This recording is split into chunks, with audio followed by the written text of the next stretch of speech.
चलिए स्टार्ट करते हैं हम लोग क्लास को। आज की क्लास में हम सभी चर्चा करेंगे इस्लाम का उदय। तो इधर फोकस करिए बस, बाकी नहीं इधर फोकस करना है। पिछला क्लास हो चुका है, एंशिएंट का पूरा क्लास हो चुका है। अब हम लोग जो है मेडाइवल हिस्ट्री की ओर अग्रसर हुए हैं। मेडाइवल हिस्ट्री में जो आपका इसमें टॉपिक दिया है, पहला टॉपिक क्या दिया है इसमें, इस्लाम का उदय दिया हुआ है। दूसरा क्या दिया है, अरबों की सिंध पर विजय। ठीक है, सिंध पर विजय होगी और फिर उसके बाद तुर्कों का उदय होगा एवं भारत पर आक्रमण होगा। फिर उसके बाद दिल्ली सल्तनत आएगा। फिर उसके बाद जो है क्षेत्रीय राज्य जो है बनेंगे दिल्ली सल्तनत के बाद, और फिर देन जो है आपका धार्मिक आंदोलन, और फिर उसके बाद मुगल वंश स्टार्ट होगा। धार्मिक आंदोलन में भी जो है जैसे सूफी संप्रदाय है, जैसे उसमें चिश्तिया संप्रदाय है या जो भी है, उसके बारे में जो है चर्चा कर लेंगे बीच में धार्मिक आंदोलन में। फिर उसके बाद मुगल वंश स्टार्ट कर देंगे। मुगल वंश में हम लोग पूरा एक प्रक्रम पढ़ते हुए और फिर उसके बाद उत्तर मुगल काल पढ़ लेंगे। उत्तर मुगल काल के बाद मराठा पढ़ेंगे और मराठा के बाद आपका पेशवा काल आ जाएगा। तो इस तरीके से पूरा इतिहास को हम लोग मेडाइवल हिस्ट्री को एक फिनिश करेंगे। तो आज का जो हम लोगों का टॉपिक रहेगा वो और नोट्स आपको कल प्रोवाइड करा दिया जाएगा। ठीक है, आज नहीं हो पाया। चलिए, इस्लाम का उदय, इसमें जो है सबसे पहले तो देखते हैं कि इस्लाम का उदय हुआ कैसे, कहाँ से हुआ। तो ये इसकी डायरेक्शन को देखते हैं पहले। तो सबसे पहले यहाँ पर देखिए मैप बना हुआ है कि इस्लाम का उदय, दो साम्राज्य थे। एक साम्राज्य था ससानियन साम्राज्य, सबसे पहली बात तो ये है। ठीक है, और इससे भी पहले आप समझेंगे कि जो मुस्लिम साम्राज्य है वो कहाँ पर उदय हुआ। मुस्लिम जो साम्राज्य था अरब प्रायद्वीप में, जो है अरब का पूरा प्रायद्वीप जो है वहीं पर मुस्लिम समुदाय का जो है पूरा विकास हुआ था। अब कैसे क्या विकास हुआ उसमें देखिए। उसमें सबसे पहले तो देखिएगा कि जो ये वाला भाग है, ये वाला भाग है, ये इधर जो है आपका जो है सऊदी अरब के, ये जो लिखा हुआ है सऊदी अरब, यहाँ से लाल सागर, ये वाला क्षेत्र हो गया। इधर अरब सागर और इधर क्या है, फारस की खाड़ी। तो इस तरीके से जो ये घिरा हुआ क्षेत्र है, ये सब पूरा क्या है, ये मुस्लिम समुदाय का, मतलब मुस्लिम धर्म का यहीं पर उदय हुआ था। फिर उसके बाद जो है देखिए कि आर्थिक महत्व तो इसका, जैसे एक्चुअली ये क्या था, ये इधर वाला पूरा साम्राज्य था, ये इधर का ये पूरा साम्राज्य था, ये इधर का पूरा साम्राज्य था। यानी फारस की खाड़ी के इधर वाला ईरान वाला क्षेत्र, जो इधर वाला, ये दूसरा साम्राज्य था। इधर दूसरा साम्राज्य था। तो इस तरीके से दो साम्राज्यों का उदय हुआ। और दो जब साम्राज्यों का उदय हुआ तो उसमें समझ लीजिए एक प्रकार से कि इनकी जो पहली बात तो ये समझिए, यहाँ पर जो लोग रहते थे पहले, जो मुस्लिम धर्म से पहले की हम बात बता रहे हैं हम आपको, जब मुस्लिम धर्म नहीं था वहाँ पर, मुस्लिम धर्म से पहले की अगर बात समझें तो वहाँ पर जो समुदाय रहता था वो कुछ समुदाय ऐसा था जो मूर्ति पूजा को प्रोत्साहन करता था। यानी कुछ समुदाय ऐसा था जो मूर्ति पूजा करता था और कुछ समुदाय ऐसा था जो मूर्ति पूजा नहीं करता। जैसे ईसाई हुआ, अब्राहम को मानता है, ठीक है, तो उनके पैगंबर हैं अब्राहम। ठीक है, तो इस तरीके से मतलब जो है वो यहूदी हुए, ईसाई हुए, ये क्या है, ये जो है मूर्ति पूजा वगैरह नहीं मानते हैं। ठीक है, या और भी थे उस समय। जैसे जितना आप पूर्व की ओर बढ़ेंगे, पश्चिम की ओर, तो वहाँ पर पूर्वी रोमन साम्राज्य आ जाएगा। ठीक है, पूर्वी रोमन साम्राज्य आ जाएगा। और पूर्वी रोमन जो साम्राज्य होगा तो वहाँ पर जो है कौन से धर्म प्रचलन होगा, ईसाई धर्म का प्रचलन होगा और यहूदी धर्म का प्रचलन होगा उसी साइड में। ये जो है थोड़ा और अगर आप आ जाएं, आपका ये वाला जो क्षेत्र है, यानी यही वाला क्षेत्र जो है, ये वाला तुर्की वाला क्षेत्र जो है इधर आसपास पर, ठीक है, और तुर्की, सीरिया और इराक, ये इधर वाला क्षेत्र जो थोड़ा बहुत है, तो इधर यहाँ पे रहते थे इस तरीके से। और पहले पूरी जो है ये समाज जो था इनका, वो सब पूरा जनजातीय भागों में बटा हुआ था। मतलब इसमें कुछ ऐसा नहीं था कि जो है ये एक संयुक्त हो। और जनजातीय समाज था। जनजातीय समाज में विद्रोह कब तक नहीं आएगा, जब तक अर्निंग नहीं होगी। जैसे ही अर्निंग स्टार्ट होगी तो विद्रोह की भावना आएगी। जब तक एक ही लक्ष्य रहेगा कि बस खाना है और बस रहना है, अपना पेट भरा सुबह का, शाम का, बस काम खत्म। तो इस तरीके से अगर करना है तब तो सही है। फिर क्या हुआ, व्यापारिक गतिविधियां बढ़ी। ये देखिए जो मुस्लिम का उदय हुआ है वहाँ पर पहले क्या था, छोटी छोटी जनजातियाँ रहती थी और वो अपना मूर्ति पूजा करती थी, कुछ मूर्ति पूजा नहीं करती थी, तो ये इशू नहीं था। रही बात मक्का और मदीना की, तो मक्का जो है पहले से ही स्थल था, धार्मिक स्थल था। मक्का में ही तो आपका जो है हज किया जाता है, तो वहाँ पर जो है ये पहले से ही, अभी का नहीं है, ये पहले से ही मतलब मुस्लिम धर्म के उदय से ही ये धार्मिक स्थल था। यहाँ पर धार्मिक स्थल कैसा था, यहाँ पर कई देवी देवताओं की मूर्तियाँ स्थापित थी, ठीक है, कई देवी देवताओं की मूर्तियाँ स्थापित थी। इसमें जो है मतलब जो मानते थे, ठीक है, तो इस तरीके से वो अपना स्थापित थे। फिर उसके बाद क्या हुआ कि मुस्लिम धर्म का उदय हुआ, मोहम्मद साहब आए। मोहम्मद साहब से पहले की जो घटनाएं हैं वो एक बार क्लियर कर लीजिए, फिर उसके बाद मोहम्मद साहब के बारे में बताते हैं। पहले की जो घटनाएं हुई वो ये हुआ कि समाज कैसा था, जनजाति था।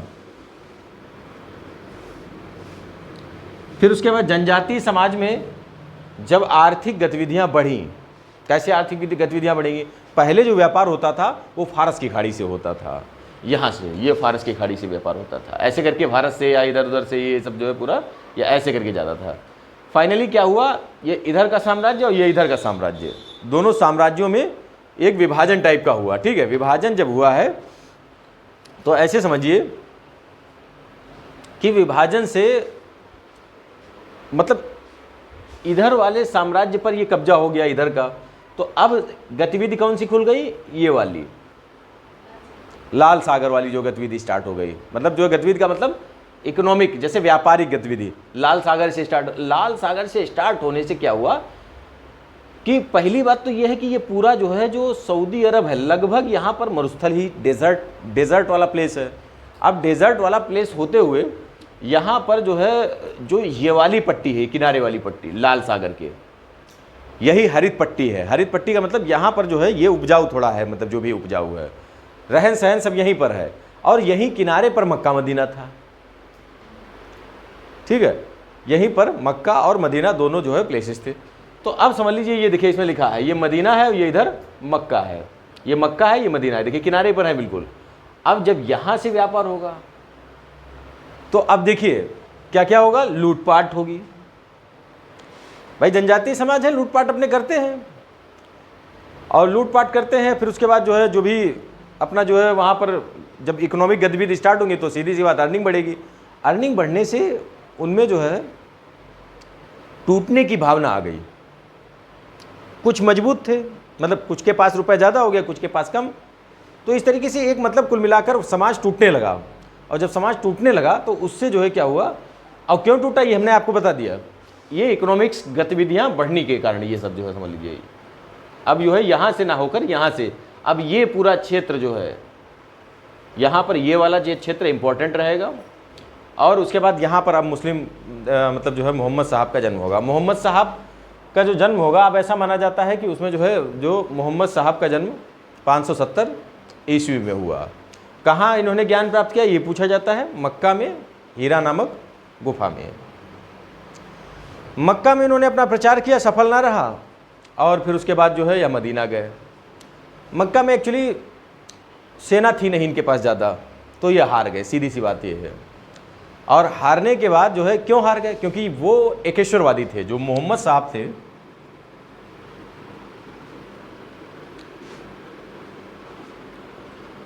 ये एकेश्वरवादी हैं,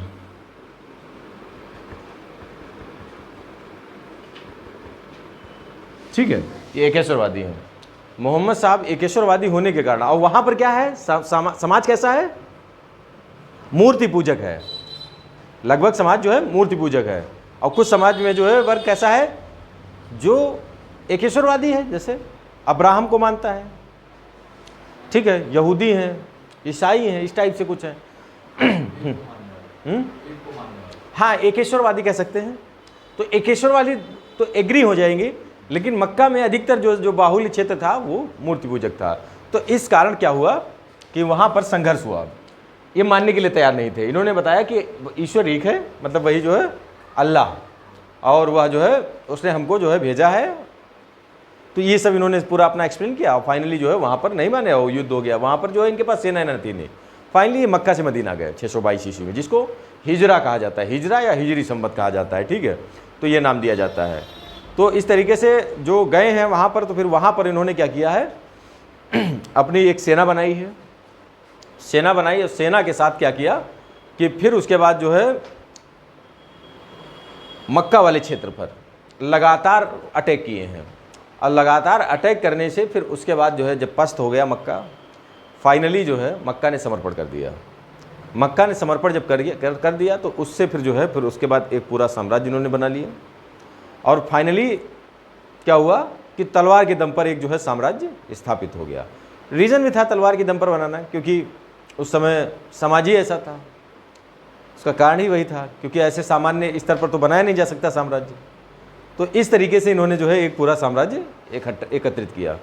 तो आप जो है, और उसके बाद जो जनजाति थी वो बेदुइन जनजाति थी, ठीक है। तो जो छोटी छोटी जनजातियों में जो समाज बटा था, तो उन जनजातियों को बेदुइन के नाम से जाना जाता था, बेदुइन कहा जाता था इन जनजातियोयों को। तो ये आप थोड़ा लिखना चाहो तो लिख लीजिए, लिखिए। इस्लाम का उदय हेडिंग पढ़िए, इसमें लिखिए, यह लोग जनजातीय थे, यह लोग जनजातीय थे, यह लोग जनजातीय थे तथा ऊंट पालते थे। यह लोग जनजातीय थे तथा ऊंट पालते थे।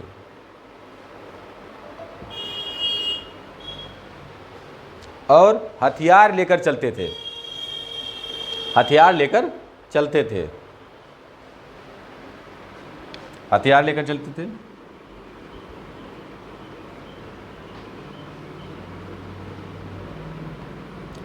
इन्हें बेदुइन, ये ले लीजिए, इन्हें बेदुइन कहा जाता था।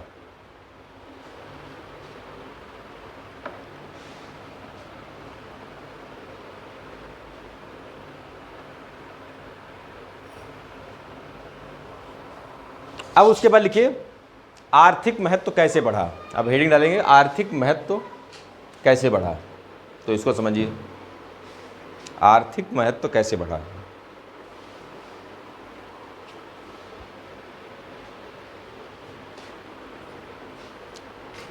आर्थिक महत्व देखिए इसमें बढ़ेगा जो, वो एक बनेगा बिजेंटियन साम्राज्य। देखिए आर्थिक महत्व को आप समझ लेते हैं।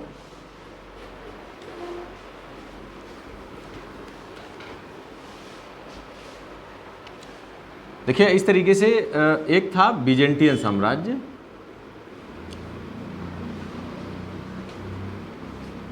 इस्लाम का उदय नहीं हुआ है, अभी हम एक मतलब पूरा रूपरेखा बना रहे हैं। बिजेंटियन साम्राज्य ये हुआ, और दूसरा होगा ससानियन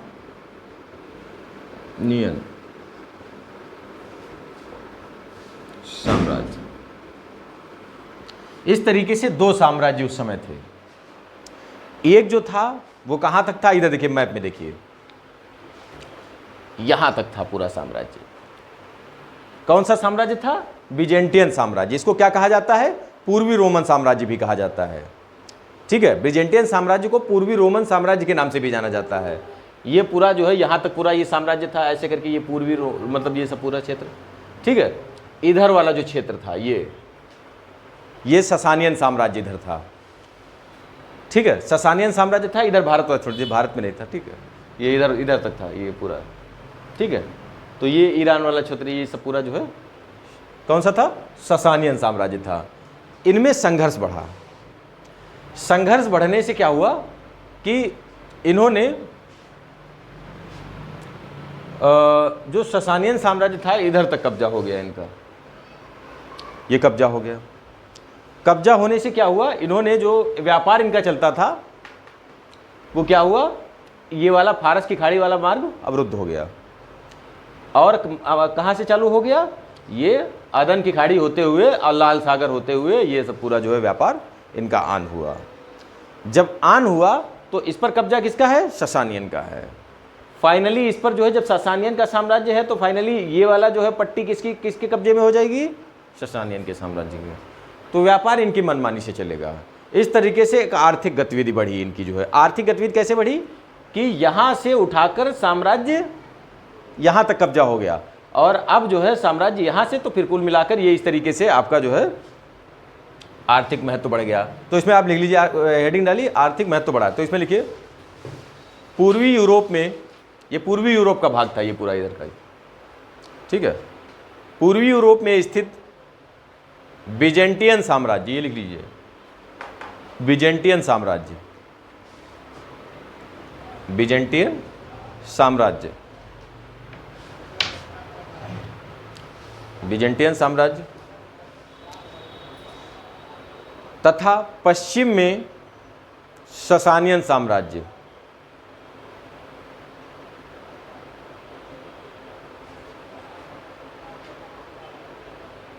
ठीक है, तथा पश्चिम में ससानियन साम्राज्य के मध्य संघर्ष बढ़ा, संघर्ष बढ़ा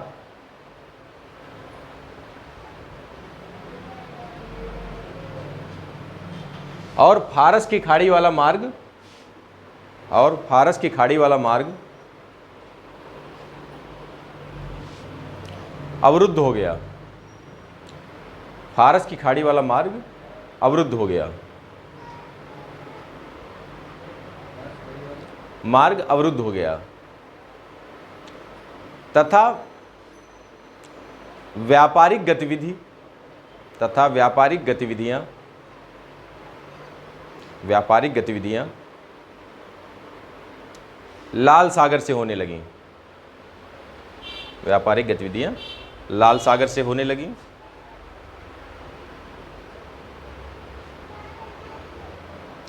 और यहीं पर मक्का और मदीना पड़ता है, और यहीं पर मक्का और मदीना पड़ता है। तो अब बात समझ में आई कि मक्का और मदीना में ही क्यों जो है इस्लाम धर्म का उदय हुआ, अदर जगह क्यों नहीं हुआ। सऊदी अरब, ठीक है, ये लिखा है सऊदी अरब, ठीक है। तो इस तरीके से यहीं पर क्यों उदय हुआ, उसका कारण हमने आपको बता दिया, समझा दिया, एकदम समझ में आया। कारण क्या था, क्योंकि जो है युद्ध के कारण फारस खाड़ी अवरुद्ध हो गया, मार्ग अवरुद्ध होने के कारण अब युद्ध बना रहेगा तो फिर कौन जो है वहां पर व्यापार करेगा, कोई नहीं करेगा व्यापार। तो इस तरीके से यहाँ से जो है व्यापारिक एक्टिविटीज, तो पैसे वाले कौन हो गए, ये इधर वाला क्षेत्र। यहाँ पर जनजातीय समाज पहले सामान्य रहता था, अब क्या करेगा, पैसा आएगा तो विभाजित होगा, तो धर्म का उदय होगा। और धर्म मोहम्मद साहब, अब देखिए, अब लिखिए यहाँ पर लिखिए इस्लाम का उदय, अब लिखिए, अब लिखिए इस्लाम का उद्भव, अब लिखिए इस्लाम का उद्भव। ये क्रम है, मतलब एक उद्भव का। अब इस्लाम का उद्भव करा देते हैं, इस्लाम का उद्भव इसमें लिखेंगे, इसमें थोड़ा लिख लीजिए पहले। आर्थिक गतिविधि तीव्र होने से, आर्थिक गतिविधि तीव्र होने से, आर्थिक गतिविधि तीव्र होने से जनजातीय समाज, जनजातीय समाज टूटने लगा। आर्थिक गतिविधि तीव्र होने से जनजातीय समाज टूटने लगा तथा आर्थिक सामाजिक विभाजन बढ़ने लगा, आर्थिक सामाजिक विभाजन बढ़ने लगा। तात्पर्य, आर्थिक सामाजिक विभाजन कब बढ़ेगा, जब एक पैसे वाला व्यक्ति होगा, एक गरीब आदमी होगा, तभी ना बढ़ेगा, ठीक है। तो इसी के लिए इन्होंने क्या किया, एक साम्राज्य बनाया और साम्राज्य का एक पंथ का उद्भव हुआ जिसका नाम है मुस्लिम धर्म, ठीक है। तो इस पंथ का उदय इसीलिए हुआ कि जैसे इन्होंने क्या किया कि जब जनजातीय समाज टूट रहा है तो धर्म का उदय हुआ। धर्म में क्या हुआ, सबको एक करने का जो है लक्ष्य रखा गया कि ये सब एक रहें। तो इस तरीके से एक जो है भावना का विकास हुआ इन्होंने। फिर उसके बाद लिखेंगे इसका उद्देश्य क्या था, मतलब जो है जो मोहम्मद साहब का उद्देश्य क्या था, जो धर्म मतलब बनाने का। तो उद्देश्य लिखिए, टूटते समाज को धर्म से जोड़ने का प्रयास, टूटते समाज को धर्म को जोड़ने का प्रयास,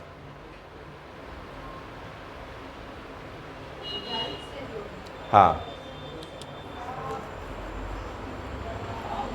हाँ, टूटते समाज को धर्म से जोड़ने का प्रयास। अब देखिए एक शब्द आता है मुहाजिर यान, एग्जाम पॉइंट ऑफ व्यू से मुहाजिर यान किसे कहा जाता है। अब देखिए हमने क्या बताया, इतना बता दिया कि उद्देश्य क्या था, टूटते समाज को धर्म से जोड़ने का, मतलब धर्म के माध्यम से सब एक कर देना। फाइनली क्या हुआ, हमने आपको ये भी बताया कि मक्का में सस्टेन क्यों नहीं कर पाए मोहम्मद साहब, क्योंकि सेना नहीं थी। कारण ये नहीं था, सेना तो वहां पर भी नहीं थी, बस मेन कारण पर अब आए हैं कि एकेश्वरवादी थे और वहाँ पर जो जनजातीय समाज था वो मूर्ति पूजक था। कोई किसी मूर्ति की पूजा कर रहा है, कोई किसी देवता की पूजा कर रहा है, इस तरीके से मूर्ति पूजक था। तो इसलिए जो है समाज क्या हुआ, वहाँ पर एक्सेप्ट नहीं कर पाया इनको। फाइनली ये कुछ अपने अनुयायियों को लेकर, जो इनके अनुयायी मक्का में थे और मदीना गए हैं, वही व्यक्ति ये मुहाजिर कहलाए हैं। मुहाजिरियान जो है यही व्यक्ति कहलाए हैं मुहाजिरियान। हाँ, जो इनका समूह था मक्का से मदीना गया है वही मुहाजिरियान कहलाए हैं, ऐसे समझ लीजिए। तो ध्यान रखिए। अब उसमें जैसे पाकिस्तान की वर्तमान में अवधारणा है कि जैसे भारत से जो जाएगा वो व्यक्ति पाकिस्तान, उसको मुहाजिरियान कहा जाएगा, मुहाजिर कहा जाता है। और वहीं पर जो है अगर पाकिस्तान से भारत आता है कोई तो उसको काफिर कहा जाएगा। हाँ, तो इस तरीके से ये सब जो है पूरा अवधारणा है वहाँ पर, वर्तमान की अवधारणा। तो मुहाजिर आप समझ गए, मुहाजिरियान क्या होता है। मुहाजिरियान लिख लीजिए, थोड़ा मुहाजिरियान लिखिए। मुहाजिरियान शब्दावली टर्मोलॉजी है, जरूरी है। मुहाजिरियान देखिए, मक्का से अनुयायियों का एक समूह, मक्का से अनुयायियों का एक समूह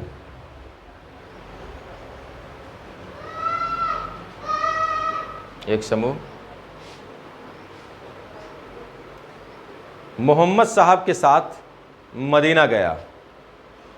मोहम्मद साहब के साथ मदीना गया।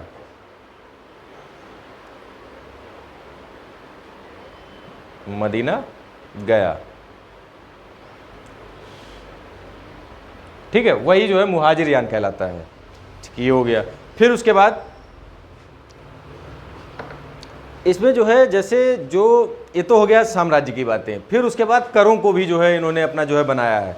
तो लिखिए दो प्रकार के कर हैं, दो प्रकार के करों के बारे में बता देते हैं। दो कर हैं, लिखिए, मतलब दो प्रकार के करों का उदय हुआ था। तो ये ध्यान रखिए, दो प्रकार के करों का उदय हुआ। तो यहीं से मतलब करों का भी उदय देखते चलिए साथ में, जो टैक्स वगैरह है, टैक्सेशन व्यवस्था। तो दो करों का उदय हुआ। एक क्या हुआ, खम्स, लिखिएगा खम्स, ऐसे लिखेंगे खम्स। खम्स के बारे में पहले समझ लीजिए कि खम्स डैश करके लिखिए, इसमें पहले लिखिए थोड़ा खम्स के बारे में। खम्स लिखिए, लिखिए व्यापारिक कारवां की लूट से, व्यापारिक कारवां की लूट से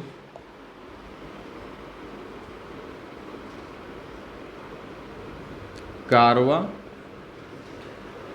की लूट से, व्यापारिक कारवां की लूट से जो धन प्राप्त हो, जो धन प्राप्त हो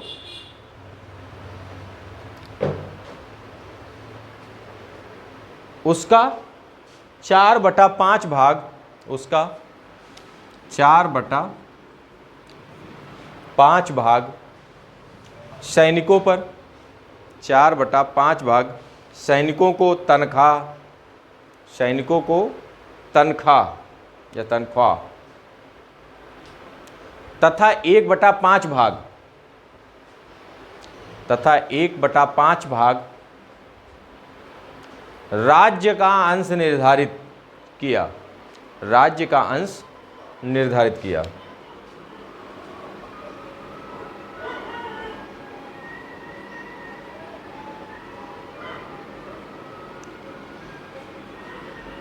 ये देखिए सेना। अब देखिए खम्स क्या था कि जैसे हमने क्या बताया आपको कि व्यापारिक गतिविधियां बढ़ी वहां पर, तो सीधी सी बात है लूटपाट बढ़ी, लूटपाट बढ़ी, अर्निंग बढ़ी। तो क्या टैक्स नहीं बढ़ेगा क्या? तुमको लगता है टैक्स नहीं बढ़े? बनेगा, टैक्स बनेगा, बढ़ेगा छोड़िए, बनेगा टैक्स।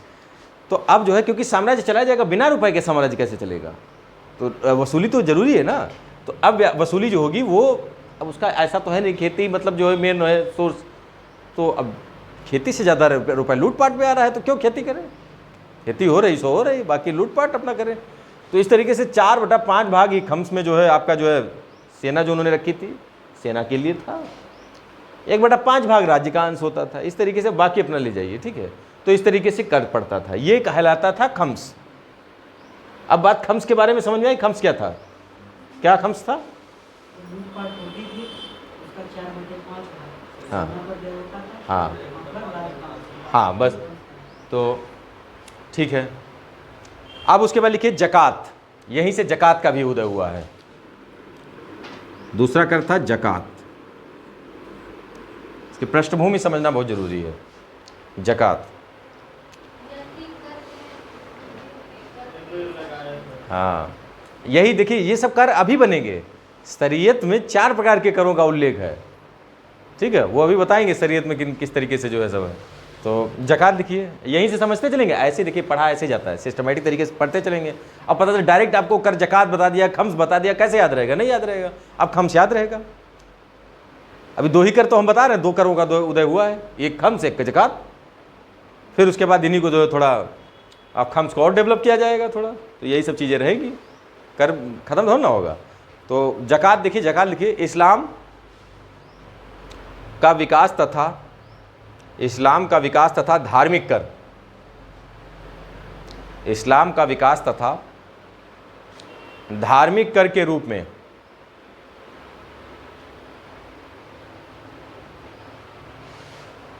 लिया जाता,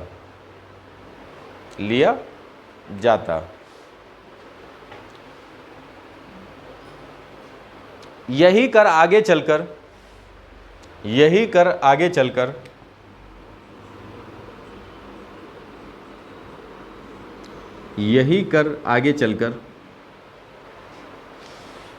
सदका कहलाएगा। सदका, ये लिखा है सदका, ठीक है, सदका नाम से प्रचलित हो जाएगा यही कर।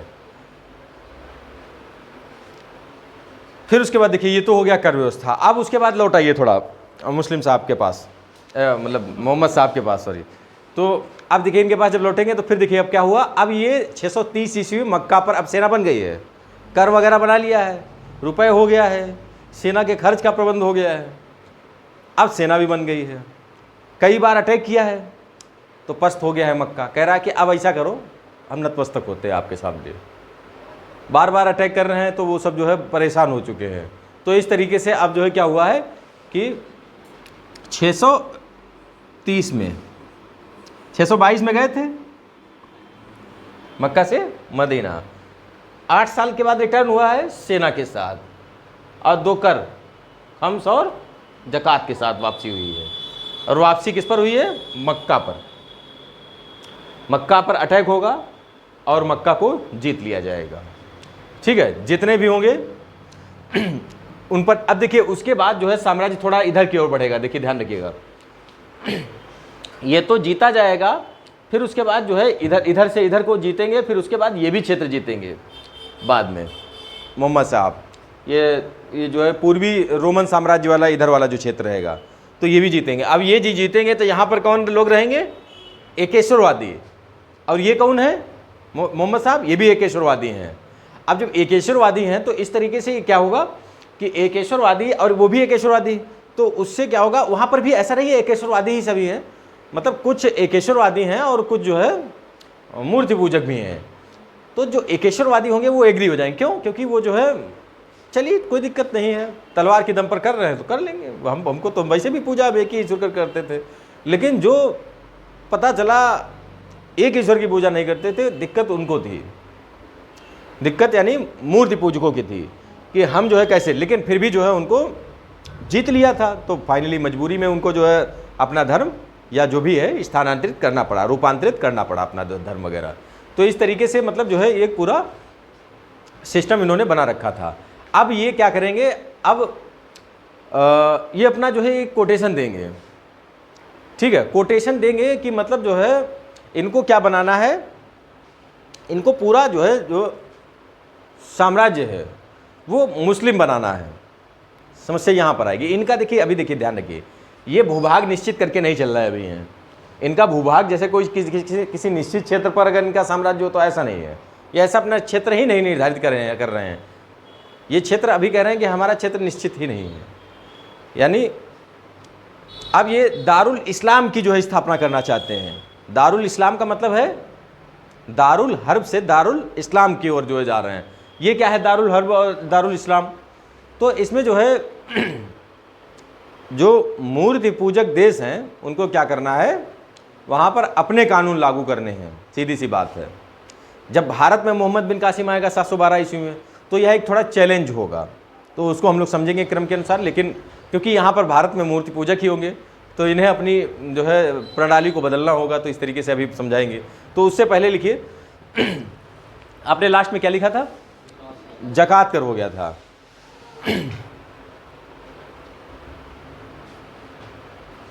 लिखिए इस्लाम धर्म, इसमें लिखेंगे इस्लाम धर्म। इसमें मतलब जो है कैसे क्या हुआ इस्लाम धर्म में। इस्लाम धर्म में लिखेंगे, सबसे पहले समझ लीजिए इस्लाम धर्म में क्या हुआ कि धर्म पहले है, समाज और राज्य बाद में है। सबसे पहले क्या है? धर्म है, समाज और राज्य बाद में है। तो इस तरीके से याद रखिएगा। तो इसमें जो है लिखिए, धर्म पहले तथा समाज एवं राज्य बाद में। धर्म पहले तथा समाज एवं राज्य बाद में।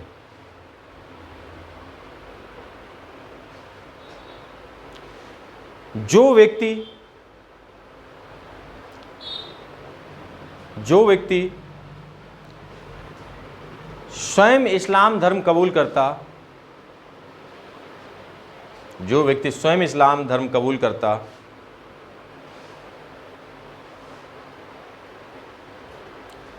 वह, हाँ क्या लिखा? कबूल करता, वह इस्लामी बंधुता, इस्लामी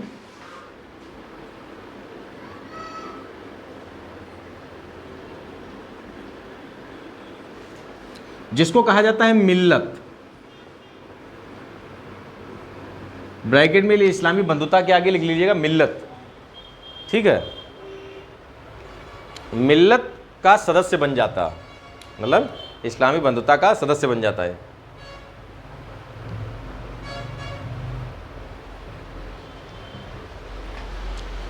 अब इस्लाम ने घोषणा क्या की? दार उल हर्ब, दारुल हर्ब को क्या बनाना है? दारुल हर्ब को मतलब जो है, देखिए अभी लिख लीजिएगा, बाद में लिखिएगा। दारुल हर्ब का मतलब होता है मूर्ति पूजक देश। इनको करना क्या है? दारुल हर्ब को दार उल इस्लाम में परिवर्तन करना है, जहां पर मुस्लिम धर्म के जो भी नियम कानून है वो चलते हों, ऐसा बनाना है। ये टारगेट रखा है इन्होंने। तो इसी टारगेट के तहत इन्होंने पूर्वी रोमन साम्राज्य के जो है कुछ क्षेत्रों पर अटैक किया। ये सिस्टम था इनका जो है। ठीक है, तो इस तरीके से इनका लक्ष्य क्या था? दारुल हर्ब को दारुल इस्लाम में कन्वर्ट कर देना। और यहीं से समस्या उत्पन्न हुई मुस्लिम साम्राज्य की मतलब समस्या, जो जटिलता आज जो है बनी हुई है, तो उसका कारण यही है। तो इस तरीके से समझेंगे। ठीक है, तो इसको लिख लीजिए चाहे आप। दारुल हर्ब को उद्देश्य, दारुल हर्ब को दारुल इस्लाम, दारुल हर्ब को दारुल हर्ब का मतलब पूछ सकते हैं कि मूर्ति पूजक देश जो थे, और दारुल इस्लाम का मतलब जहाँ पर इस्लाम की शरीयत या के जो मतलब जो है जो भी नियम चलते हों वही है। दार उल हर्ब और दारुल इस्लाम। अब उसके बाद आ जाएंगे, ये तो चलिए आपने बहुत समझ लिया। अब खलीफा पे आ जाते हैं सीधे।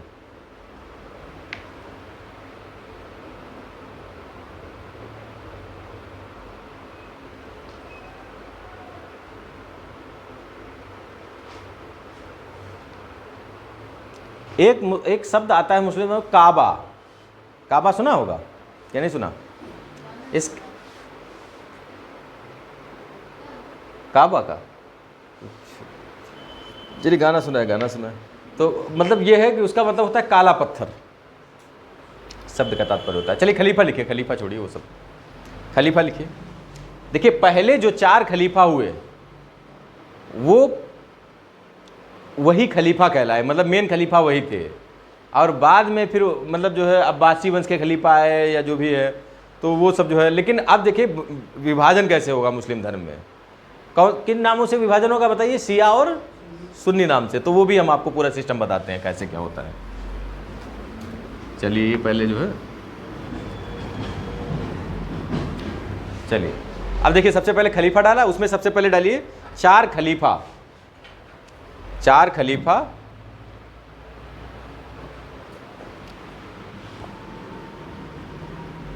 लिखना नहीं अभी, उमैयद वंश। मतलब ये हम बताना चाहते हैं कि जो 4 खलीफा हुए वो पवित्र कहलाए।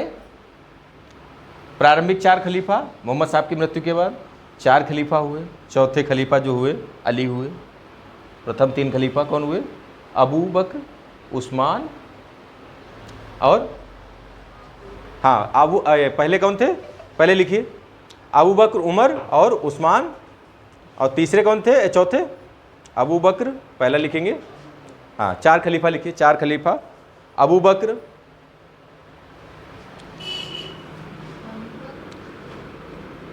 उमर,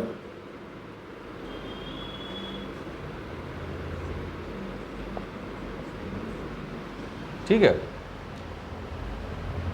उमर, उस्मान,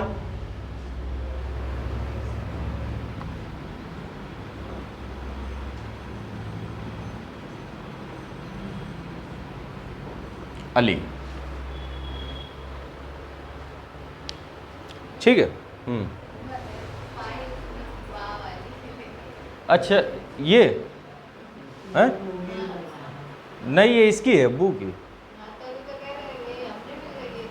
अच्छा अच्छा, इसको ऊपर थोड़ा कर देते हैं। उमर है ये, इसका है। ठीक है, आपसे आप समझ में आ गया? ठीक है, इस तरीके से 4 खलीफा हुए ये जो पवित्र कहलाए, जो किस वंश के थे? उमैयद वंश के थे, ये ध्यान रखना। आगे के खलीफा अब्बासी वंश के होंगे। तो ये मेन यहीं से समझ लीजिए इस्लाम का जो है, समझ लीजिए एक प्रकार से मेन है, जिसमें जो है शिया सुन्नी बटा है। अब शिया सुन्नी, हाँ बताइए। हाँ ये उमैयद वंश के थे 4 खलीफा, तो इनको। और दूसरा अब्बासी वंश।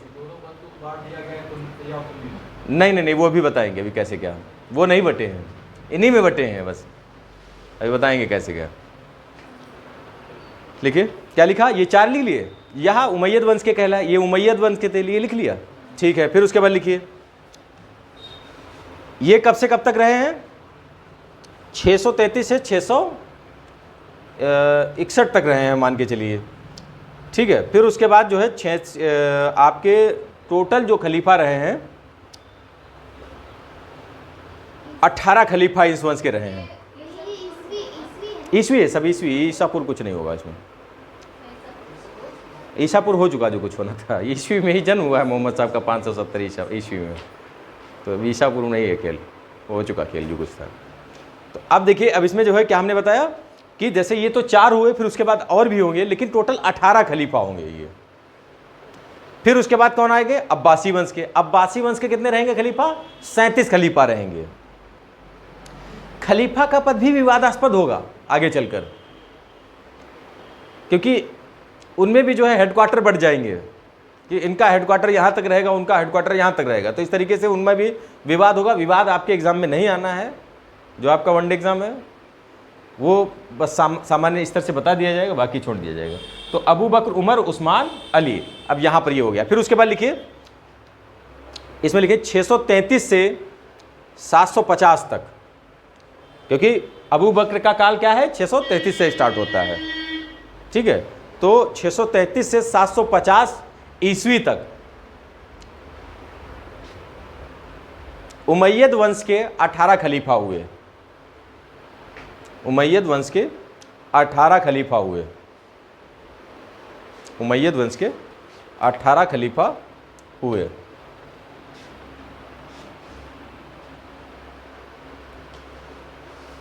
फिर अब्बासी वंश, फिर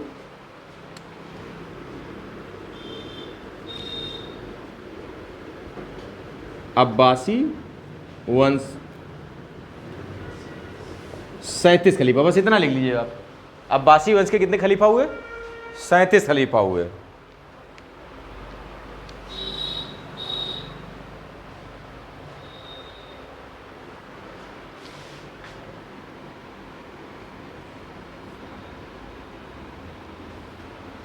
अब देखिए सबसे पहले सुन्नी को समझ लेते हैं, सुन्नी और फिर शिया। देखिए ये सुन्नी है और ये शिया हैं। अब बात समझिएगा क्या है। सुन्नी जो मुस्लिम हैं, जो दो भागों में बंट गए, तो उसमें सुन्नी क्या कहते हैं? सुन्नी का मतलब ये है कि अबू बकर, उमर, उस्मान ये तीनों हड़प करता हैं। सॉरी, सुन्नी के हिसाब से ये तीनों पवित्र हैं, जो मोहम्मद साहब के असली जो है खलीफा हैं, जो माने जाते हैं। मुस्लिम धर्म के जो खलीफा क्या होता था? मुस्लिम धर्म का संचालन करने वाला जो धर्म गुरु ऐसे कह सकते हैं, जिसके माध्यम से पूरा शासन साम्राज्य चलेगा। खलीफा सुल्तान में अंतर समझाएंगे कि खलीफा और सुल्तान में अंतर क्या है। खलीफा एक जैसे अपने उस समय, जब ये बाद में आगे आएगा टॉपिक तब आगे बताएंगे। अभी यहाँ पर सीधी सी बात है, ये जो तीन हैं इन्हीं को जो मानते हैं वो सुन्नी कहलाए। और इनको क्या मानते हैं सुन्नी लोग? हड़प करता। ये इनके दामाद थे। हाँ, अब दामाद वैसे भी जो थोड़ा जो है मोहम्मद साहब की, अली, ये मोहम्मद साहब के दामाद थे। तो ऐसा मानते हैं कि ये जो है ये इन्होंने समाज हड़प लिया था, इनको जो है थोड़ा जो है मतलब इनका नहीं दृष्टिकोण सही है इनके प्रति, इन लोगों का। मोहम्मद साहब के जो है ये दामाद थे, ठीक है। अब उसके बाद जो है रही बात, ये जो है तीन, ये इधर वाले, ये क्या नाम, फिर ये तीन खलीफा, ये जो खलीफा हैं शिया के हिसाब से ये हड़प करता है। ये तीन ऊपर वाले हड़प करता है और ये असली जो है खलीफा है। असली खलीफा ये इसलिए इनको माना है क्योंकि ऐसा माना है कि ये रक्त संबंधी है। भाई ये रिश्तेदार, वो भी बहुत खास रिश्तेदार, रक्त संबंधी है। तो ये जो है दामाद है, तो ये इनकी शिक्षाओं को मानिए। इसमें जो है इनका संघर्ष चलता रहता है हमेशा। संघर्ष छोटा मोटा नहीं रहता है, बहुत संघर्ष रहता है, क्योंकि ये एकदम यहीं से बढ़ गया ना, क्योंकि इन्हीं चार में समस्या हो गई। बस यही पवित्र कहलाए, और पवित्रता को लेकर ही बस विवाद है। विवाद ये है कि अबू बकर, उमर, उस्मान ये जो है ये सुन्नी कहते हैं कि यही पवित्र है, ये तो नहीं है, ये हड़प करता है। और इनका मानना है ये तीन हड़प करता है, लेकिन ये हड़प करता नहीं है। तो अब इनका निर्धारण तो हो नहीं पाया, तो धर्म का ही निर्धारण हो गया, दो भागों में बट गया। बस सीधी सी बात है, शिया और सुन्नी। इस तरीके से जो है आपका हुआ जा करिए। अब आगे देखिए मुहर्रम क्या होता है। मुहर्रम के बारे में भी अभी चर्चा करेंगे, मुहर्रम क्यों मनाया जाता है, तो वो भी अभी समझेंगे।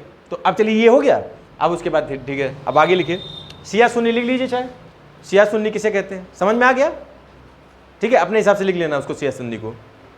इसको लिखने को नहीं है, थोड़ा बहुत काम घर के लिए रखिए, और उसके बाद घर के लिए रखिए। थोड़ा जो है चाहे लेक्चर को देख लीजिएगा, इसी को रिपीट कर लीजिएगा, ठीक है। इसमें जब जो है ना समझ में आए आप लिख लीजिएगा, लेकिन थोड़ा जगह छोड़ दीजिए, शिया सुन्नी लिख लीजिए ताकि आप कंफ्यूज नहीं होंगे।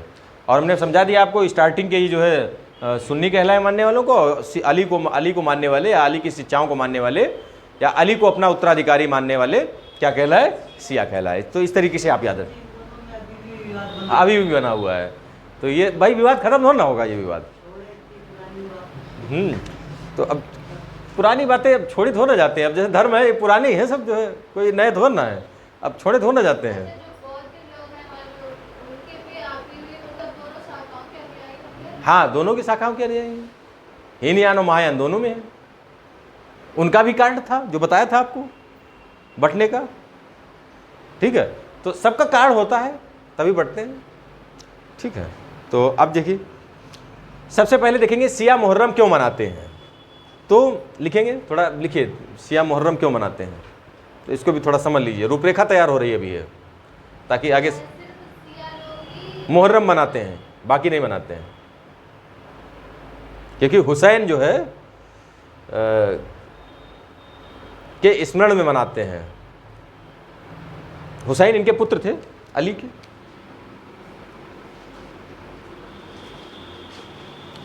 जब पूरा प्रकरण समझ लेंगे आगे इतिहास सरल हो जाएगा, आगे का इतिहास। दोनों रहते हैं, हर जगह दोनों रहते हैं, शिया सुन्नी। अब विभाजन हुआ तो ये थोड़ा ना कहा गया कि आप जो है शिया यहाँ रहेंगे सुन्नी वहाँ रहेंगे, ऐसा कुछ थोड़ा ना कहा गया। जो इच्छा हो वहाँ रहे, वो ये कहा गया। तो जिसकी इच्छा थी पाकिस्तान चला गया, जितनी जिसकी इच्छा थी यहाँ रह गया, बस ये मतलब है। तो इस तरीके से देखिए, आप लिखिए मुआविया एक व्यक्ति था, लिखिए मुआविया, ऐसे लिखेंगे मुआविया, ये एक व्यक्ति था। मुआविया नामक व्यक्ति ने सीरिया को आधार बनाकर, सीरिया को आधार बनाकर, सीरिया को आधार बनाकर, मतलब सीरिया को मतलब जो है एक अपना जो है केंद्र बनाकर, किसने?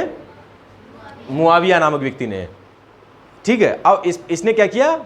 अली पर आक्रमण किया। अली इस युद्ध में मारे गए। इनका पुत्र हुआ हुसैन, जो भी इस युद्ध में मारा गया, ठीक है। अब उसके बाद जो है जब ये मारे जाएंगे तो उसी के स्मरण में मुहर्रम मनाया जाता है, खून खच्चड़ एकदम किया जाता है।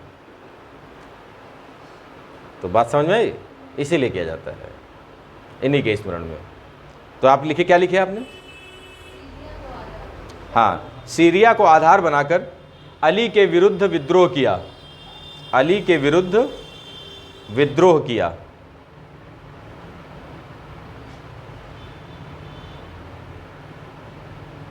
विद्रोह किया और करबला के युद्ध में, और करबला के युद्ध में,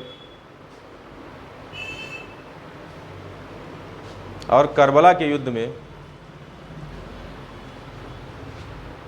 अली की, सॉरी, करबला के युद्ध में जो हुसैन है, ठीक है, करबला के युद्ध में हुसैन मारा गया। मतलब पहले तो अली मारा गया है, वो तो आपको पता ही है। फिर उसके बाद जो करबला के युद्ध में, ये जो करबला वाला जो है क्वेश्चन पूछा जाता है कि किस युद्ध में हुसैन मारा गया, तो वो करबला है। तो ये इस तरीके से, तो करबला के युद्ध में फाइनली, अब वो तो पहले मारे जाएंगे तभी नहीं आएंगे, ठीक है, सीधी सी बात है। तो आप शॉर्ट में बस इतना लिख लीजिए। और इसी के उपलक्ष्य में मतलब इसी के उपलक्ष्य में नहीं, सॉरी, इसी के स्मरण में, ठीक है, इन्हीं के स्मरण में, इन्हीं के स्मरण में, इन्हीं के स्मरण में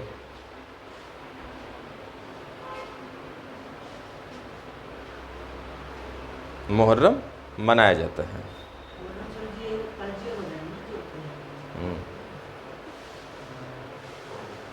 जो ऐसे करके नहीं, ऐसे मारते हैं, वही वाला। आप देखिए दो केंद्र बने, एक लिखिए अब्बासी वंश का मुख्यालय, अब्बासी वंश का मुख्यालय, और एक होगा उमैयद वंश का मुख्यालय। दोनों मुख्यालय लिख लीजिए, अब्बासी वंश का मुख्यालय और उमैयद वंश का मुख्यालय।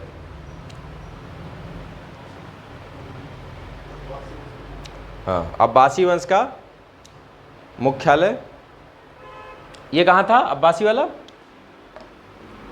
इसका मुख्यालय था बगदाद, और इनका था सीरिया, सीरिया और बगदाद, सीरिया और बगदाद।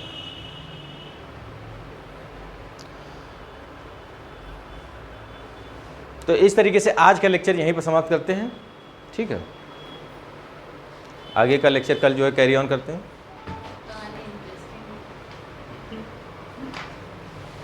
आगे का इंटरेस्टिंग है, हाँ इंटरेस्टिंग है कहानी बिल्कुल। अब जैसे जब पढ़ेंगे जाकर तो एक साम्राज्य पता है कैसे उदय हुआ, किस क्षेत्र में उदय, मैप वाइज जब पढ़ेंगे तब अच्छा लगेगा, सीधी सी बात है। चलिए ठीक है, अच्छा।